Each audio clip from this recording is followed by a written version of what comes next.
Assalamualaikum warahmatullahi wabarakatuh.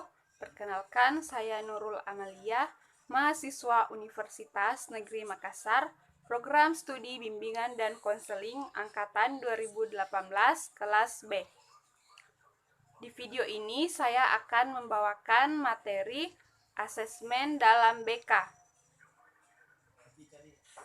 Adapun materinya yaitu angket, wawancara, observasi, sosiometri, biografis, inventori tugas perkembangan, AUM umum, dan AUM PTSDL. Materi pertama, angket. Metode angket atau kuesioner adalah pengumpulan data dengan mengajukan pertanyaan tertulis kepada responden.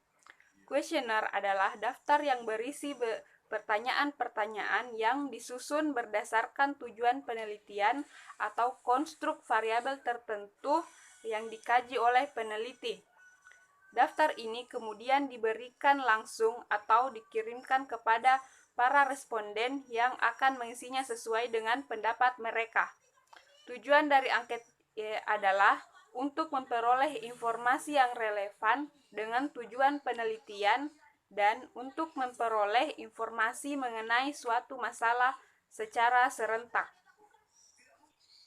Sedangkan manfaat angket yaitu untuk menjamin validasi informasi yang diperoleh dengan teknik lain, bahan pembuatan evaluasi program, dan untuk mengambil sampling sikap dan pendapat dari responden. Materi kedua, wawancara. Wawancara merupakan salah satu dari beberapa teknik dalam mengumpulkan informasi atau data. Wawancara adalah cara yang dipakai untuk memperoleh informasi melalui kegiatan interaksi sosial antara peneliti dengan yang diteliti. Wawancara dapat diartikan juga sebagai proses memperoleh keterangan untuk tujuan penelitian dengan cara tanya jawab sambil bertatap muka antara si penanya atau pewawancara dengan si penjawab atau responden dengan menggunakan alat yang dinamakan panduan wawancara. Tujuan dari wawancara yaitu discovery atau untuk mendapatkan kesadaran baru tentang aspek kualitatif dari suatu masalah, pengukuran psikologis, dan untuk pengumpulan data penelitian. Materi ketiga, observasi. Observasi merupakan metode pengumpulan data melalui mengamati perilaku dalam situasi tertentu, kemudian mencatat peristiwa yang diamati dengan sistematis dan memaknai peristiwa yang diamati. Pengamatan harus menyaksikan secara langsung semua peristiwa atau gejala yang sedang diamati. Tujuan observasi ini adalah memperoleh data ilmiah yang akan digunakan untuk penelitian maupun untuk tujuan asesmen. Materi keempat, sosiometri. Sosiometri adalah metode pengumpulan data tentang pola atau struktur hubungan antara individu-individu dalam suatu kelompok. Tujuan dari sosiometri adalah untuk melihat dan memahami individu, khususnya dalam bidang sosial, mengetahui sosial anggota kelompok menurut pandangan anggota-anggota kelompok yang lain. Secara khusus dalam layanan BK, hasil sosiometri dapat digunakan sebagai dasar pertimbangan untuk menyelenggarakan jenis layanan tertentu, penetapan peserta layanan, maupun sebagai layanan itu sendiri. Secara khusus dalam layanan BK, hasil sosiometri dapat digunakan sebagai dasar pertimbangan untuk menyelenggarakan jenis layanan tertentu, penetapan peserta layanan, maupun sebagai layanan itu sendiri. Materi kelima, biografis. Metode biografis adalah cara memahami individu dengan mempelajari ungkapan pikiran dan perasaan individu terhadap dirinya sendiri dan lingkungannya melalui catatan yang ditulis dia sendiri dan atau ditulis orang lain. Beberapa data yang dapat diperoleh dengan metode biografis untuk memahami individu antara lain biografi, autobiografi, buku harian, kenang-kenangan masa muda, dan case history. Metode biografis adalah metode yang menggunakan bahan-bahan yang berwujud tulis mengenai kebutuhan individu yang mudah dipahami, baik itu tulisan dibuat oleh individu yang bersangkutan maupun ditulis oleh orang lain.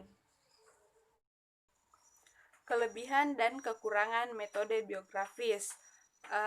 Kelebihannya yaitu data yang dikemukakan oleh konseli merupakan data autentik. Data yang dikemukakan konseli dalam bahan-bahan biografis ini memberikan gambaran tentang pengalaman dan pandangan dirinya terhadap sesuatu hal. Data biografis yang diperoleh dari orang yang dekat dengan konseli dapat memberikan gambaran tentang hubungan konseli dengan sumber yang bersangkutan. Sedangkan kelemahannya yaitu seorang konseli cenderung tidak menceritakan kelemahan atau kekurangan yang ada pada dirinya. Sumber data yang dekat dengan konseli, terutama dalam hubungan emosional, bisa jadi tidak menceritakan kekurangan konseli. Materi keenam yaitu inventory tugas perkembangan atau ITP. Inventory adalah metode untuk memahami individu dengan cara memberikan sejumlah pertanyaan yang harus dijawab atau dipilih responden sesuai dengan keadaan dirinya.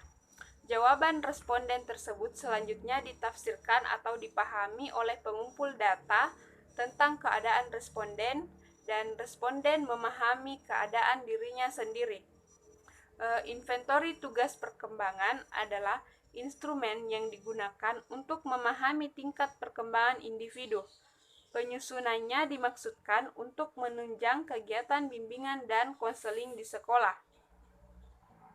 Adapun aspek yang diungkap melalui ITP yaitu 11 perkembangan individu yang mencakup landasan hidup religius, landasan perilaku etis, kematangan emosional, kematangan intelektual, kesadaran tanggung jawab, penerimaan diri dan pengembangannya,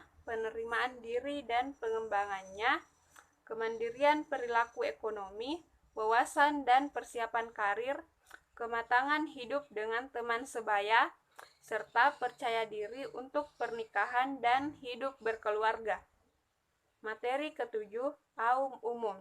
Aum umum merupakan salah satu jenis teknik non-tes yang digunakan oleh konselor untuk mengungkapkan masalah-masalah umum yang dialami oleh konseli.